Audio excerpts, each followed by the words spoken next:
Короче, просматривая разные видосы от ГВДшников, поймал себя на такой детали. Если ютубер показывает главную страницу своего персонажа, то первое, куда падает взгляд, это его список друзей, которые сейчас онлайн. И если там нахожу свой ник, то реагирую ровно так. Оп! Вот я.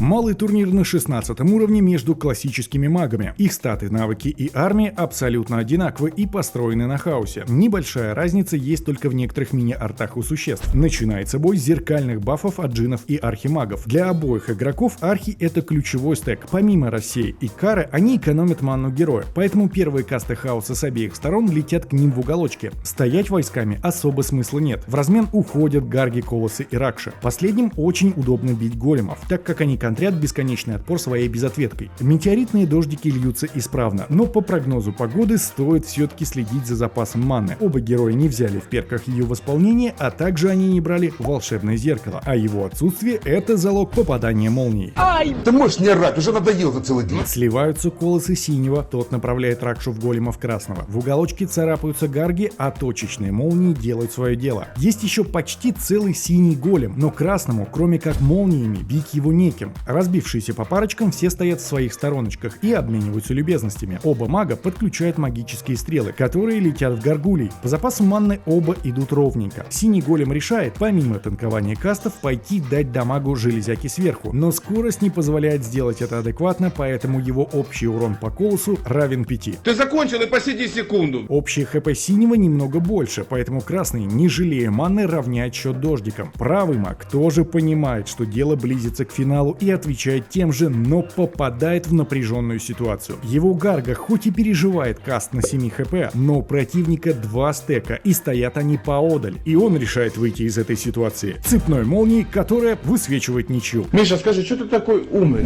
Далее смешанная гильдия тактиков. Слева 21-й степной варвар ярости без сапог, но с кучей перков для наваливания дамага под кличами. Справа же 19-й темный эльф от хаоса, чародейства и экономии манны, в паре с 14-й рыцаршей с воодушевлением и перками рандома. Свяжка, исходя из своего билда, должен здесь давать жару, поэтому обвешивается ускором, подгоняет вармонгов и сразу влетает циком, сливая арба и большую часть лата. Уже все забились от тебя по дальним углам. Боевой кентавр без штрафа в рукопашке обнуляет ангела, а вармонгер рыцаря, и они ловят первый дождь. Рыцарша пишет в чате вполне обоснованный комментарий и, не попадая грифом никуда, подставляет его под вожака. Потихонечку урон степашки перестраивается под тэшку, которому нужно как-то это вывозить. Рыцарша на последних ходах правильно использует инка, через которого дамаг проходит по вармонгу. Бой переходит в режим дуэли. Поднявшийся на 3-й уровень крови циклоп подходит ближе к якорю темного, касты которого бьют тоже не слабо. Дракон падает под натиском, немного открывая проход мину, но степашка кидает на гидру устрашающий рык, а той особо некуда отбежать, кроме как быть стеной для минотавра. Не трогайте его, там осталось чуть-чуть. Визуально может показаться, что у степашки преимущество, но хорошенькая цепная сбивает это ощущение. Минотавра ковыряет дочка, а кентавр же через боевой дух сливает гидру и мощно получает дождиком. Остается совсем немного минов, и Тэшка, как и маг в прошлом бою, решает в финале дать цепную молнию, но вармонгеры поглотили 52 урона кровью и выжили на 32 хп. Дайте ему воды. Да не надо мне воды, я не хочу. Что ж, на этом мы завершим сегодняшний выпуск. Если вас красиво раскатали или ваш знакомый показал чудеса тактики, то смело присылайте ссылочку, не забыв рассказать о ключевых моментах. Ну и конечно же играйте в удовольствие.